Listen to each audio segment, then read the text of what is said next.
Just when we think we're out of the Epstein files, it pulls us back in. Blaze News, The Mandate, starts right now.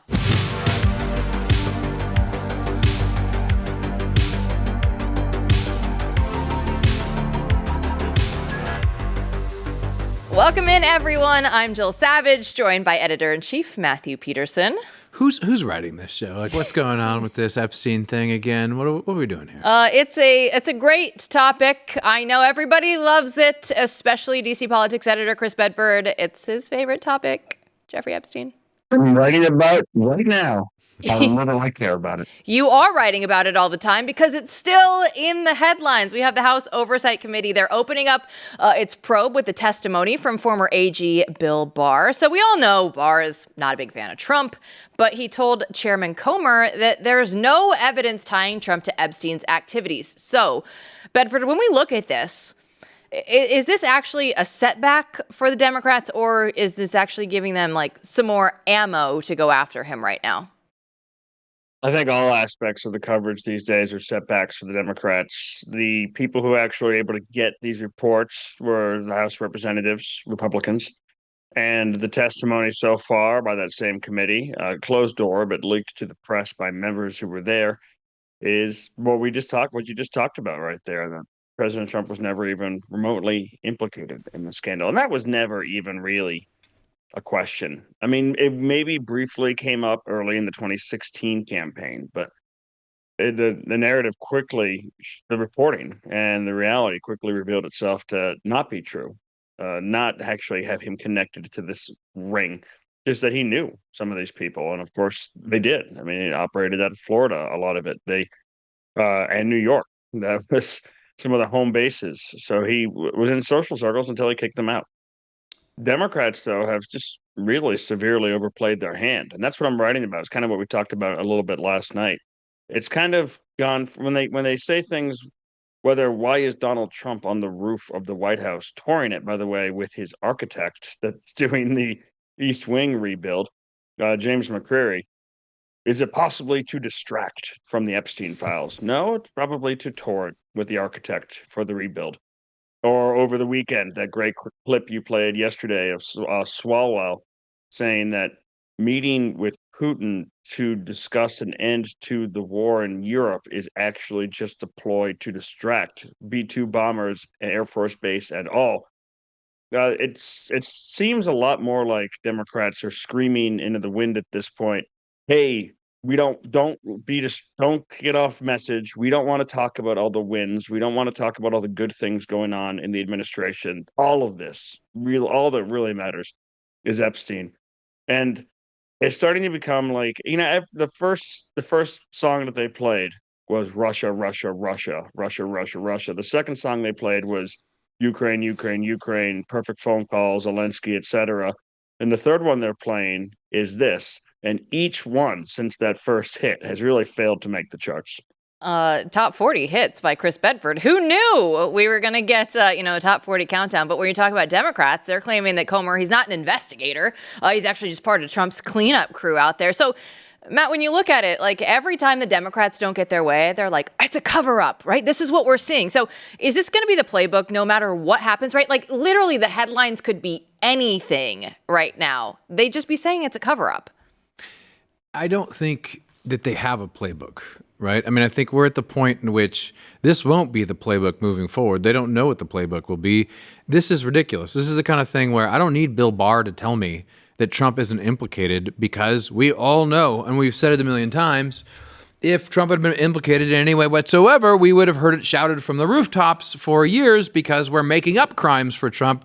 If he actually was implicated in a serious way, in any way, we would know, and we don't. And the only thing that I'm thinking right now in this block here with Chris is, when it comes to the architect, I love McCreary, I love his work, and I love what they're doing to the White House. But I do have this small part of me that just wants Trump to build a McDonald's on the roof. I just want a McDonald's on the roof of the White House. Can we have that? I think it'd be great. He could take people up there and serve them the fries, It may not be as beautiful as what they're planning, but Chris. He's certainly not jogging to the McDonald's like Bill Clinton used to do as part of his fitness routine. But maybe he'll take a golf cart over to the McDonald's across the street from the White House. Yeah, I look at what we have going on here with the Oversight Committee, right? We're going to get some big names that are going to be coming forward. Of course, we have Sessions, Comey, Bill, and Hill.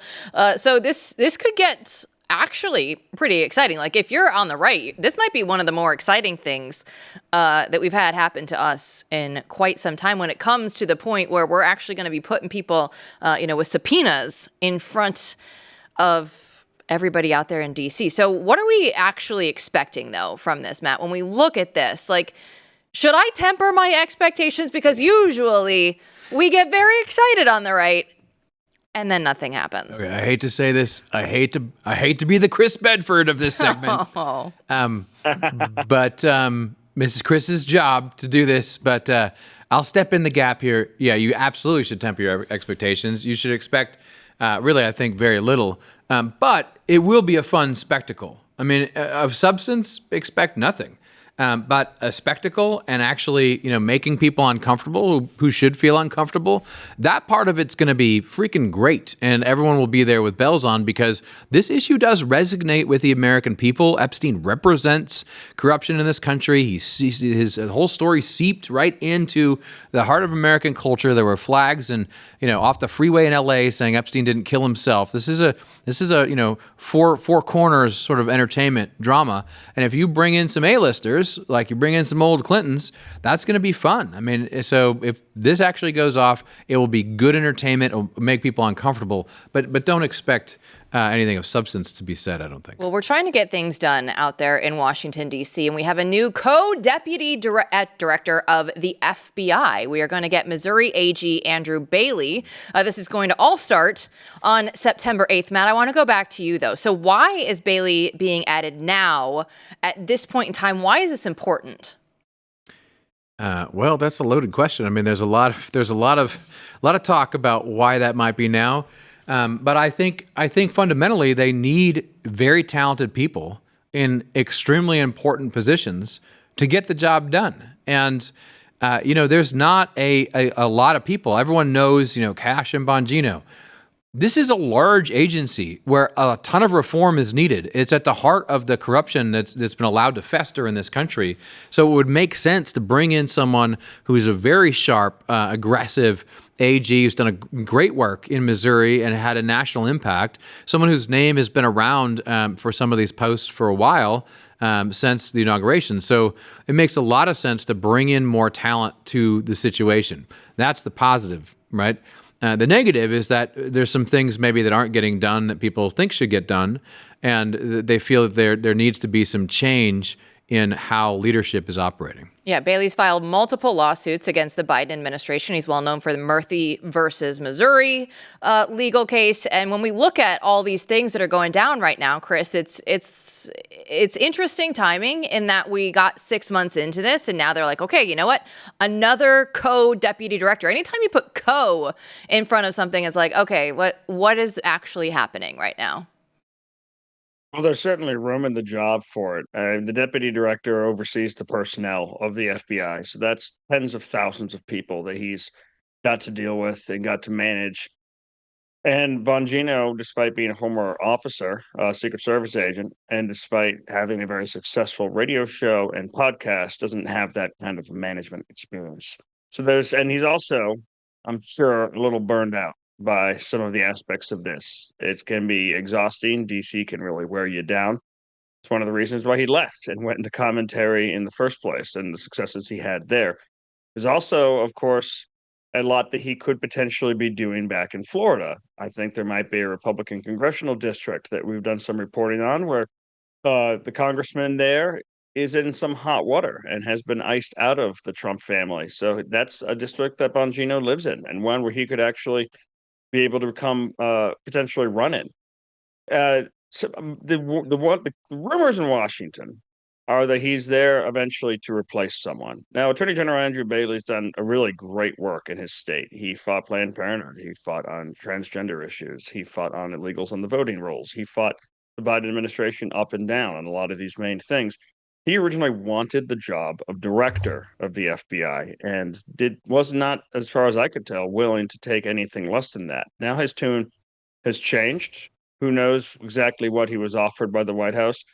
And people are trying to figure out right now, is he there to potentially replace Bongino, if that's the case? Or is he even there to potentially replace Kash Patel, who has been someone who's used to Washington, D.C., hasn't managed remotely this level of people, but is a broad reason, a main reason for why we have so much of this Russiagate information in the first place has been exposed. It's because of the work that Kash has done in D.C. over the years, the investigations he's done, the ability he's had to overturn that sort of stuff.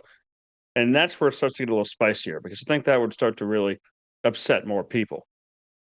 Yeah, so we should, I mean, Kash Patel is someone who has been on top of Russiagate from the beginning. He's been very, brave. He did some great things for the president over the years. But we do have to say, I mean, he's running a large agency. That's a totally different job than he's ever had before, right? And the other problem, I'll just say, is that there is a fact pattern here where it's hard to tell from the outside what's going on, because he's not, someone could argue this is to his credit, but some others might say it's not. And that is, it doesn't feel like he's in charge of the FBI. He's not kind of out there every day, right, talking about this and that, and now we're going to do this and now we're going to do that. And so you say, oh, okay, maybe he's leading it, from within.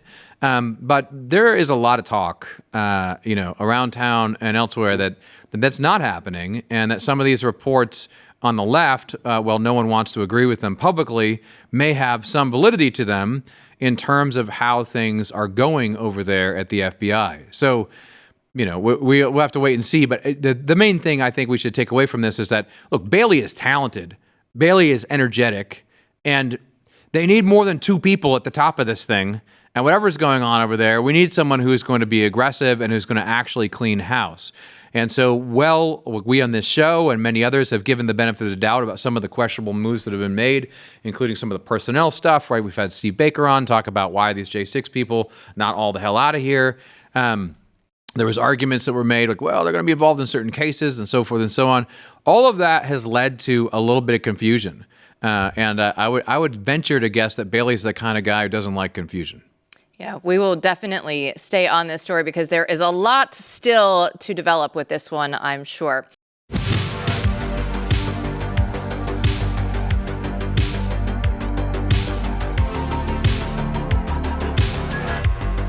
Well, you walk into the grocery store, you're buying meat, and you think that you know what you're getting until you find out that over 4 billion pounds of meat were imported to the United States just last year. And all of that can be labeled like it's right here from America. And that's when you have to start thinking like, wait, what are we actually eating? These product of the USA labels can be on the meat and it wasn't raised here. So what other kind of games are they playing? Take a good look at Good Ranchers, because you know that their meat is 100% American. It is born, raised, and harvested on local American farms, and it's delivered right to your door. I'm a subscriber myself, and let me tell you, it's worth every penny. You can get $40 off every box, free shipping, and a free gift in every order. You can choose between the bacon, seed oil-free chicken nuggets, Wagyu burgers. You can even swap the gift out every month for something new. So if you're worried about signing up for a subscription, you don't have to be, because you can pause it, delay it, cancel it anytime. It's no stress. There's no lock-in. It's all very flexible. And thousands of people have already made the switch. The reviews are amazing. So head over to goodranchers.com to see what everybody's talking about. Use the code Jill. You'll get $40 off plus free meat for life with your subscription. Goodranchers.com. Welcome to the table. Let's go ahead and shift the vibe. There's a tectonic vibe shift. This is the Beltway brief from our own Chris Bedford. We've been talking about this, though, for months, you guys. Suddenly, it's not cool to be a liberal. I mean, come on, we've always known that. But like Hollywood, everybody, the education system, they're all trying to tell you it was cool for years. So, Chris, what's actually driving all of this change? I think there's been a massive shift in how people create content on the right and on the left. Now, for years and years and years, Democrats and their friends were very good at this. They always put entertainment first, and then they would imbue these different movies that they made, plays that they put out, comedians, their comic acts, their whatever they were doing, their television shows, with liberal values. I mean, Will and Grace was a funny TV show first. It wasn't a political hammer over the head. It was just a funny television show that was able to actually change a lot of Americans' opinions on a very important institution that we have and have had for thousands of years, shift those opinions or soften them. The right never did that very well. You'd see the conservative comedian. You'd see, oh, I'm the conservative millennial. You'd see, oh, this is the movie liberals don't want you to see. And they put politics first and entertainment second. And it's the content often suffered from that. It just people want to be entertained. People are busy. That you're not going to get cultural dominance that way. Also, basically for 30 plus years, since Bill Clinton was the first cool Democrat since JFK, since he came out on stage with Fleetwood Mac playing a saxophone, Republicans have been on the back foot. They've been on the defense. So we have to defend Reaganomics. We have to defend globalization and free trade. Republicans, we have to defend this war. Democracy is important because we have to fight over there. The Tea Party even was about fiscal issues and tax policy issues and things like that. It's a hard thing to sell completely to the youth who aren't even going to really be seriously paying taxes for a long time. That shifted. A lot of the folks, whether you're talking about on the peripheral, 50 Cent, Mike Tyson, different cultural figures who've come around and said, no, we're with Trump on this one. Or whether you're talking about the comic acts, from Dave Chappelle, who's willing to take shots at the left, to Shane Gillis, of course, and a lot of other actually very successful comics who consistently take shots at the American left and kind of represent a different background, a different political idea. They put entertainment first completely, but they also, in the background, is some of their values and the people that they're joking on. And it's really easy to make jokes about the American left right now. You see it with Chris Pratt in his interviews and other folks who are kind of effortlessly cool. And the left has really broken down in response to this. The late night hosts consistently, really since President Obama, and a lot of them started to change this with President Obama, put politics first.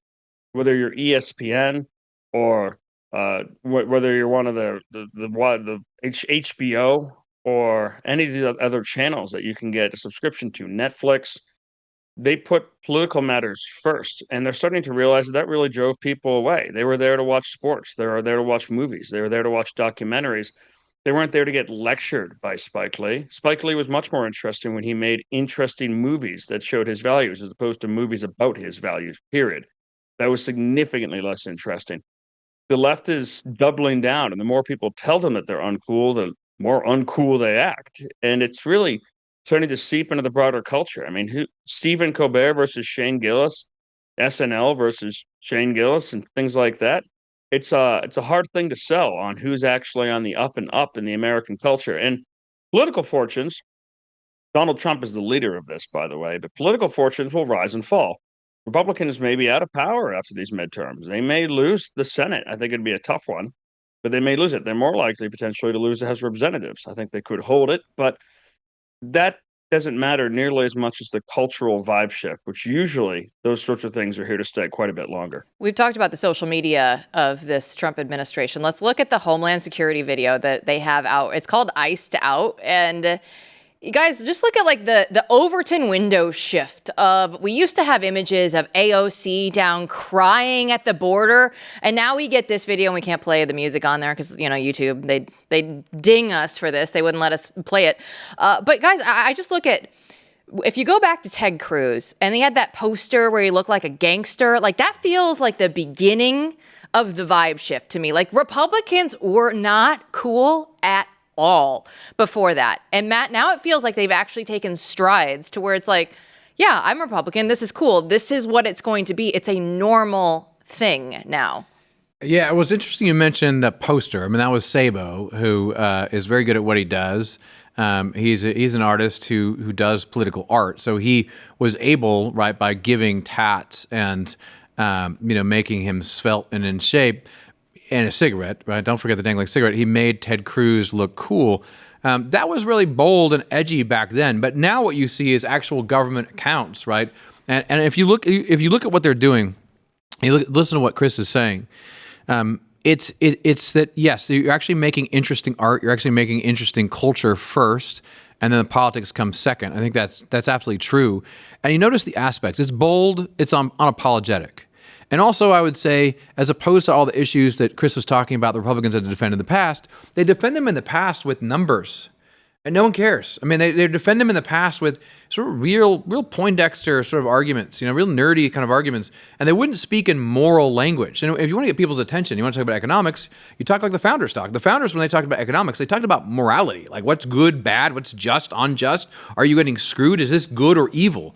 And I see the right now using that language and asserting itself with real boldness. And you see that in the ISAD, right? This is just unapologetic. Yeah, we're gonna enforce the law and make America great again, and it's gonna be awesome. And that's the kind of energy you sense all over. I mean, the confidence of a Shane Gillis, right, is I'm gonna say things that are uncomfortable and I'm not supposed to say, and I don't really care. And ultimately, cool is about really being able to do these things without caring. And the people who care too much, right, are the Karens and the people on the left. So, I mean, it's really true what Chris says in this article, in this column, and it's something that everyone should start acting on, in my opinion. Well, Bedford, we haven't told people where to get the Beltway brief in quite some time. I think it's a good time to do that.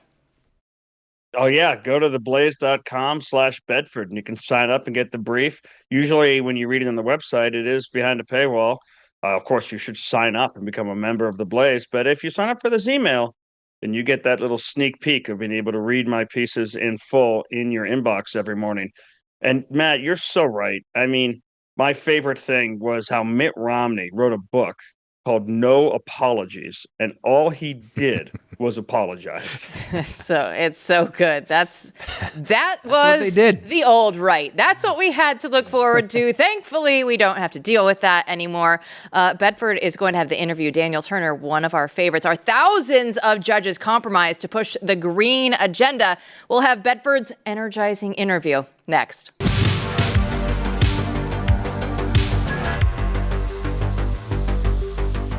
All right, we got to take a second and talk to you directly because at Blaze Media, we know that truth, freedom, faith in God and country, they're not just slogans, they're values that we live by every single day. So we want to give you something to carry into your week that actually helps keep you grounded in those values. So starting this Sunday, we're launching a brand new series called Sunday Revival. Every Sunday morning on Blaze TV, you'll get inspiring messages from voices like Pastor Jack Graham of Prestonwood Baptist, Pastor Alan Jackson of World Outreach Church, and many, many more. So no matter how chaotic the world feels, Sunday Revival is here to help you grow in your faith, stay rooted in God's word, and start your week with purpose. So join us this Sunday on Blaze TV, and let's begin the week together with inspiration, strength, and faith. Chris Bedford here with Blaze News, sitting down with a friend of the show, Daniel Turner, on a group that he's uncovered, something he's figured out with his group, Power of the Future, that he founded and is executive director of. And this movement amongst the environmental left to secretly now influence judges and the decisions that are made. Daniel Turner, thank you for joining us. Great to be here. Thank you. So we all know that this is litigation and lawsuits is one of the number one weapons, one of the top weapons of the environmental left. You can't be president of the United States, so ostensibly the most powerful person in the world, and try to say okay to a pipeline, or Congress even, try to say okay to a pipeline, okay to this development, okay to this natural gas aspect, okay to this development of land without getting sued and without it being tied up and held up for years in court, sometimes until your term is over. And at that point, the Democrats just undo it. This group's existed for a while, Environmental Law Institute, but you, through FOIAs, your group have discovered what they're up to. Tell us about this. Yeah, and the left has always treasured the courts because despite all of their best efforts on climate change, hundreds of millions of dollars in propaganda, every kid's textbook is climate change, movies, Hollywood. they haven't moved the needle on climate change very much in 30, 40 years. The Americans just don't care about the issue. They've almost moved on from it, it seems like. Right now they have. They're moving, and that this is for another show. Right now they're moving from climate to affordability because they realize that the climate issue just doesn't work. It doesn't resonate with the American people. But they're not going to go away anytime soon. But my point is that they've always needed the courts as a backup. When they don't get what they want, there's no appetite for legislation. No one on the Hill is brave enough to even sign the Green New Deal into law. They talk about it, they give speeches, but even Biden wasn't brave enough to declare a climate emergency, et cetera. But they use the courts to get their will done. And so this was an effort by this group called the Environmental Law Institute that came out of 2018. And when they lost West Virginia versus EPA, the climate left said, okay, we need to start getting to judges quicker. We can't wait to get to the Supreme Court. Supreme Court's not going to rule in our favor. So we need to get these thousands of lower court judges, start educating them in climate change hysteria. And that way, when we have lawsuits before them, and that's all they do is sue, right? Like you said, they sue nonstop. It's what they do. We have a friendly judge. So they started this very aggressive cultivation of judges. They bragged, they've scrubbed this from their website, but they bragged after this is all starting to get exposed. But they bragged that they had 3,000 judges go through this conference or go through these conferences that they hold nationally. And if you are being sued, you have a right to know who's been whispering in the judge's ear. The judge is supposed to be impartial. At least we have to pretend they're impartial.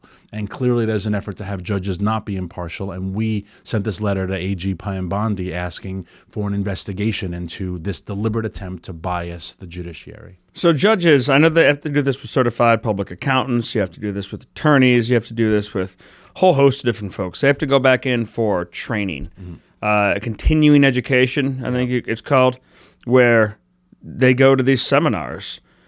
How common are these seminars, and what gives this one a leg up on maybe some others? The interesting thing here is that the people who run these seminars on environmental law and climate issues are the very ones who are also plaintiffs in the actual lawsuits. And if Power of the Future could do this, I would gladly host seminars for judges on energy law, land use law, right? There's a lot of law in the energy space that would be interesting. If you like just the legalese, the legal mindset, you'd be fascinated on a 3-day course. But if I got to bring in all of the different professors or teachers or roundtable discussion facilitators, et cetera, and then I was Power of the Future suing some green group or suing Gavin Newsom for stopping a pipeline from being built, and that judge had been in my course, don't you think Gavin Newsom would say, whoa, I don't want Judge Jones. Judge Jones just sat with you at the Four Seasons a month ago at your fancy cocktail 4-day course, right? That judge is not unbiased. My point isn't even, I'm not saying that this has to end. I'm saying it has to be transparent. And right now it is done in complete secrecy. They don't disclose who the course facilitators are. They don't disclose what judges participated, who's funding it. Right? I mean, if you're flying thousands of judges to a conference, that money's coming from somewhere. Is George Soros funding this? I would like to know, because I guarantee you if I was funding it, if the fossil fuel industry was funding it, Sheldon Whitehouse would be breathing so hard down my neck I wouldn't be able to sleep at night, because he'd want to know every one of my donors, all that we're doing. But the environmental left gets to do it and just pretend it's not happening. And that level of that lack of transparency is what's making the judiciary very compromised. Yes, Democrats don't let, at least Supreme Court justices, get away, it seems like, with very much. Why? Yeah. Have you heard any feedback from Congress or the Department of Justice or any politicians or folks on the Hill or work for them that show an interest in, well, wait a second, maybe the Republican Party ought to take some interest in these sorts of judges and these sorts of, maybe not just even the judges, but find out who's going and learn a little bit more about what's actually being taught. Are they teaching simple hysteria? Are they teaching the methods of lawsuits? And how many of these judges end up hearing cases from people who are donors? Well, one of the funny things is that through the Freedom of Information Act, we were able to receive just a tiny, tiny bit of information, because a lot of this is done on private emails and private organizations, and they're not open to Freedom of Information Act. But a couple people were sloppy. They used their official email addresses. One judge talks about educating the non-believers. Another judge in their correspondence says how happy he is to receive all this information because he's got And who are they corresponding with? members of the Environmental Legal Institute, ELI, members, people who facilitated the conferences. Why does that get pulled up in FOIA? Because the judges use their official email addresses, or in some cases it was even former Biden administration officials who were using government email addresses. And this is where the Freedom of Information Act and discovery can become sloppy, because you make one little tiny mistake and you email 3 other people, and then those emails get brought in. And part of the slow part of this type of investigation work is when you do a FOIA, Freedom of Information Act, the dump of documents is mind-boggling. It's tens of thousands of pages that you have to read through. This is why the left is so effective, because they have thousands and thousands of 23-year-old recent law grads who this is what they do all day, and they pour through all this information, and then they turn it into litigation, they turn it into scandal. The right, we're too busy working to have people, to do this type of work. But It's kind of shocking how difficult it is to get a lot, especially donors on the right, especially MAGA donors. You'll get a lot of libertarian institutes that want to fund this sort of work, but you're not going to get conservatives very often who take an interest and understand what the left understands, which is fund journalism, fund investigations, fund these legal centers. Those make a big difference. It does, and this is where the left is I am genuinely envious of their ability to organize and to raise money. And now they're terrible at it, in the sense that you look at their budgets and their success rate, you can't believe that they're so bad. I think they are incredibly wasteful. I'm sure there's a lot of grift. We've spoken before about the $2 billion that Stacey Abrams' organization got. Still haven't seen what that's been spent on. I mean, again, $2 billion, it was all sent to grift. Look at the BLM folks that received tens of millions of dollars. They bought mansions, and the rest is unaccountable, right? So they are terrible at managing money, which shouldn't surprise us. Look at the state of our country. But they are very good at getting their donors engaged. And maybe this is a cry out to the right, Daniel at powerthefuture.com. If I could find people who would fund this type of thing, I would gladly do this. And I will take the slings and arrows of the Sheldon Whitehouses and the AOCs who say, you had 5 judges attend your... I'd love to fly judges to Alaska and see the pipeline that they plan to build and the pipeline that currently exists. I'd love to bring judges to the Permian Basin. I'd love to bring journalists around the country to drilling rigs in the Gulf of America, right? I'd love to take people and see down in coal mines in West Virginia. But these things take money, and it takes an effort. But the left funds things generously. Now, well, USAID is gone now. I was just going to say that. Now, I'm curious to see how much of that dwindles off, because USAID is gone, and we saw the next day Politico couldn't make payroll, right? So I know a lot of their journalism and their philanthropy was taxpayer funded, but they still get people to write really large checks.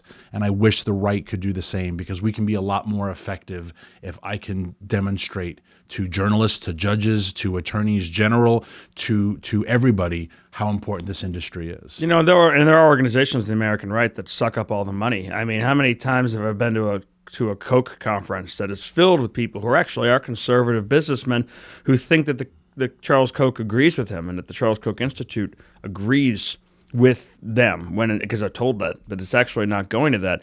But I was always shocked that Charles Koch was so much wealthier than George Soros, but had so much less impact. I mean, George Soros was changing the outcomes of attorney general elections. People like Soros were able to use their money, it seems like, more effectively. What are the Kochs doing? I don't even know. Hanging out with sports stars, doing recording studios, things like that. They claimed that they increased the Hispanic voter turnout with Libre, which is completely ridiculous. Success always has 1,000 fathers, right? So everyone won the 2024 election. Everyone's making energy policy successful. Everyone got the Supreme Court justice nominees through.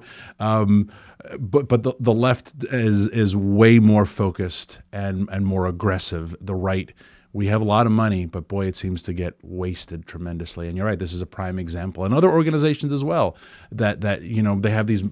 How many galas have we both been to that you look around and you say, I get it, this is a fundraising event, but Are we spending $500,000 at an event to raise 40,000? I don't understand where the money's going. But it is essential to our democracy that I have another overcooked chicken meal at the National Building Museum. It's really just truly deeply important to me.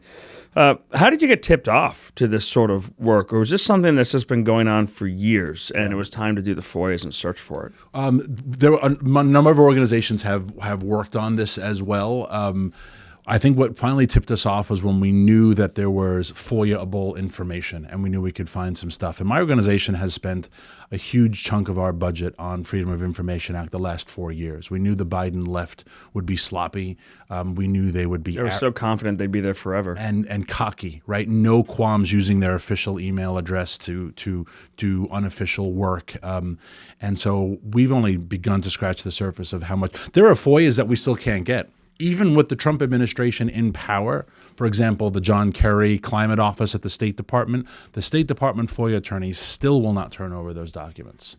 And we have sued and we've been in federal court, and it's still, we'll get them to you one day. So huge aspects of the Department of State are still waiting on Senate confirmation. I wonder how much that has to do with it. You know how much bad stuff is going on if the law says you must turn over these documents and someone is still saying, don't turn them over. And there's how do you sue the government any more than this? And so, you kind of run out of options. But what they should do is just keep liberals around in the Department of State in low-level jobs, and every 2 weeks or so, just randomly fire a bunch of them in the middle of the day, brutally. So, and then see who comes out, which of the career State Department employees come out to applaud them, and then put them on the list for the next time. And you know that you've actually finally fixed the Department of State when there's no longer any liberals applauding liberals for getting fired for being liberals. And that's when you know, oh, that was quiet. Yeah. It's like washing out a glass, getting the soap out. You got to keep going until there's no more soap. It's fine. And state and all these other departments across the board, the folks working there are not our friends.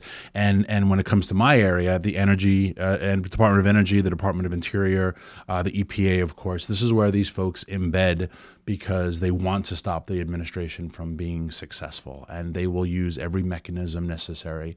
And even the most low-level person at any agency has the power to gum up the work. Because if nothing else, just by, hey, Chris, can you bring that document too? And they just put it on a desk somewhere. Hey, I need you to get that email to blah, blah. Everyone has a little tiny, stamping function. I've worked in private companies like that. It Exactly. can be exhausting. Yeah. So I understand that Congress would be able to potentially hold hearings, ask questions, do investigate. But what would this be, an IRS thing, Department of Justice? What would you like to see from the administration? And how could this actually be at least exposed, if not stopped? I think House and Senate Judiciary and House Oversight, I think they should demand transparency. That classes like this, the judges have to disclose that they take it. Again, have these conferences. I'm not saying you can't. I'm just saying if you sue my oil and gas company, I have a right to know if that judge was at your conference. And I have a right to know that judge and the plaintiff are not buddies and texting separately.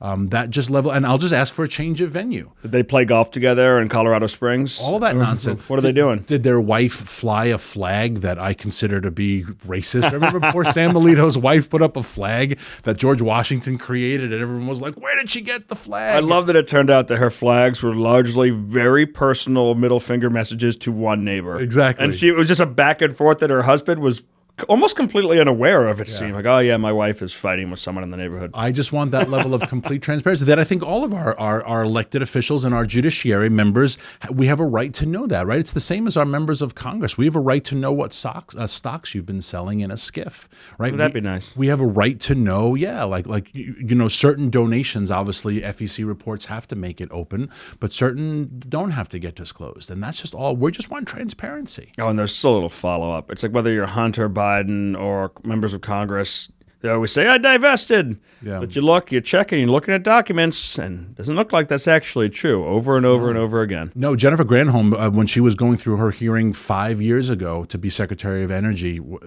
said that she would divest from numerous green company stocks she never confirmed whether or not she did. And she was asked multiple times in the Senate, and she would just not answer the question. And so how much money did she make with hundreds of millions of dollars? We're going to finance green buses. We're going to finance electric charging. How much money did these fools make? No one knows. And now we're at the point like, that was yesterday's news. We got to move on. Ukraine, Gaza, right? It's like, well, no. I want to know if these people enrich themselves with their power. That level of transparency and accountability. And when it comes to the judiciary, if I am getting sued by these green monsters, because that's all they do is sue people, I have a right to know that that judge is genuinely impartial. And if you tell me we're not going to tell you that answer, then we have bigger fish to fry. Daniel Turner, where can people follow you online and follow your organization's work? Or, maybe there's a megadona out there who wants to do this. How can they reach you? Well, they could reach you through you without a doubt, because you have all my contact info. But Daniel at powerofthefuture.com. Powerofthefuture.com is our website. And if someone's interested in helping us with this, I don't want, and I make this very clear, I don't want parity with the environmental left. I want them thoroughly defeated, because when they win, we get the last 4 years of exorbitant prices, rich Russia, rich Iran, crazy inflation, $5 gas, right? That's what happens when they win. I don't want them to win. I want them thoroughly defeated. And we have this rare window to defeat them right now with the House, the Senate, the White House, and the will of the American people that is sick and tired of the climate change lies. So please, God, help me defeat them. Help me defeat them. Fantastic. And, I got to get you back on soon, because I want to talk to you about the governor's race in Virginia and the absolute lunatic who may be coming in there. Yeah. Daniel Turner with Power of the Future, thank you for joining us. Thank you. Well, Gavin Newsom's social team thought it was a bright idea to post an AI-generated image of a Kid Rock endorsement. Now, Kid Rock eloquently responded, quote, "The only support Gavin Newsom will ever get out of me is from D's nuts." Never thought that would come up on the mandate. Kid Rock had it. So we posted it on X. That's the question today. So who actually supports Gavin Newsom? That's what I asked you. Do you think he actually has a chance to become the Democratic presidential candidate? Dalton starts us off, says Newsom will be the Democrat candidate the same way that Kamala was. Democrats don't need to choose. They're just required to endorse and vote for their appointed candidate, which is exactly true. We just woke up one Sunday morning and all of a sudden Joe Biden posted on social media that he was no longer going to be the Democratic nominee. And oh, by the way, Kamala Harris is, so vote for her. I don't know what he's talking about. I mean, he does have the support of D's nuts. That's been established. No, I think that the point is valid that the left doesn't elect people in sort of a fair fight. I mean, that would lead them too far towards the middle, to be honest with you.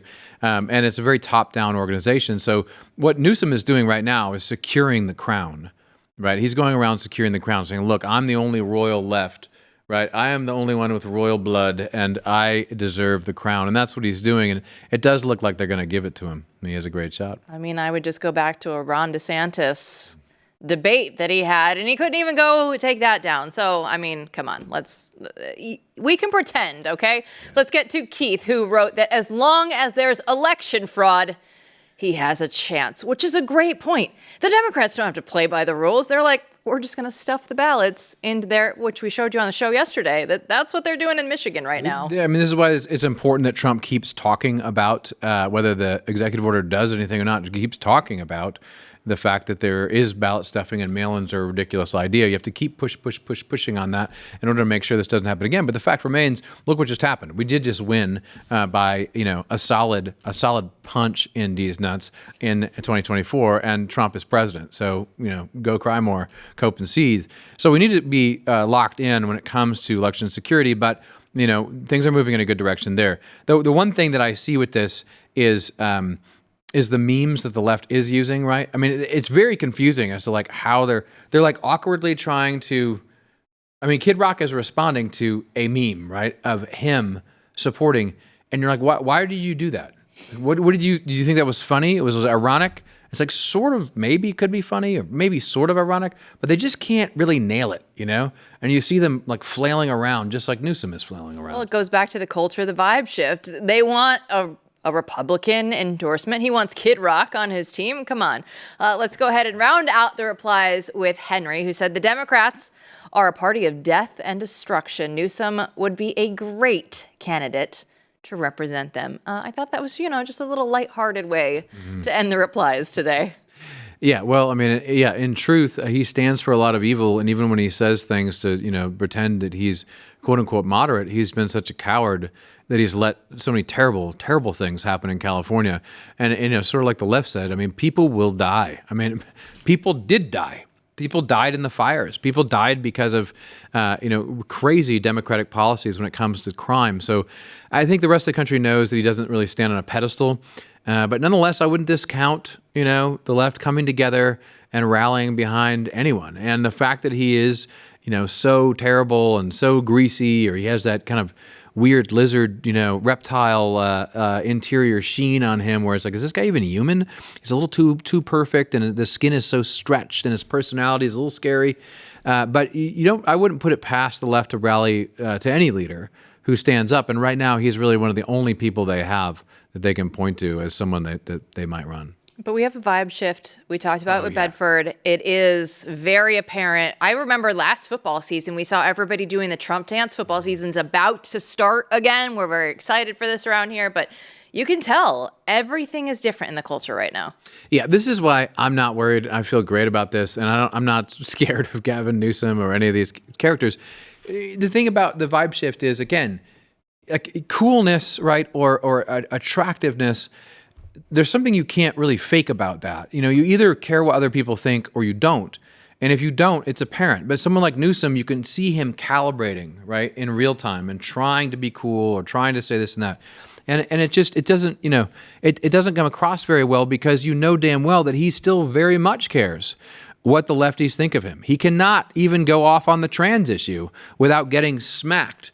And so you know that he's not really telling you what he thinks in a way where he has skin in the game and doesn't care what other people think about him. And that's just fundamentally not attractive right now. Everyone knows that we were sort of made free by Trump. People who have been saying the right thing bravely for a long time are rewarded. Everyone's able to come out and say what they think.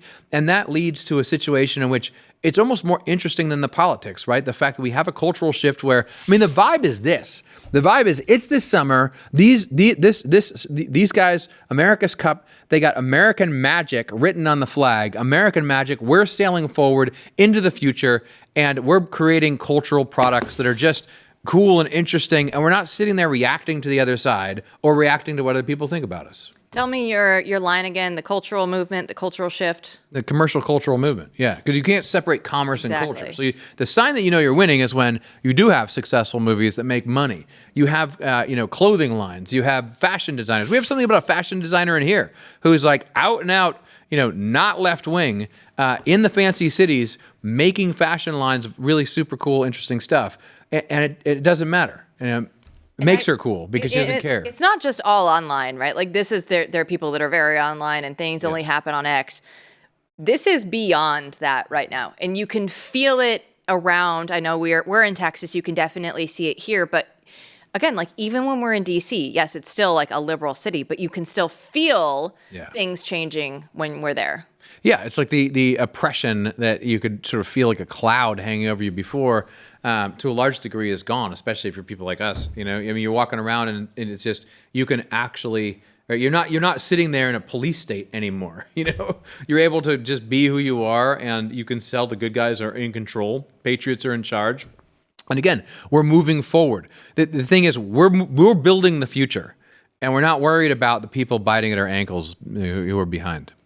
That is the best way to say this, and I love it because it's about time, right? Republicans can be cool. That's fine. It's totally cool. We can have our time in the sun. The liberals had their time. What did they give us? A bunch of crap. It's not good. Everybody, thanks for watching. We'll see you back here tomorrow night.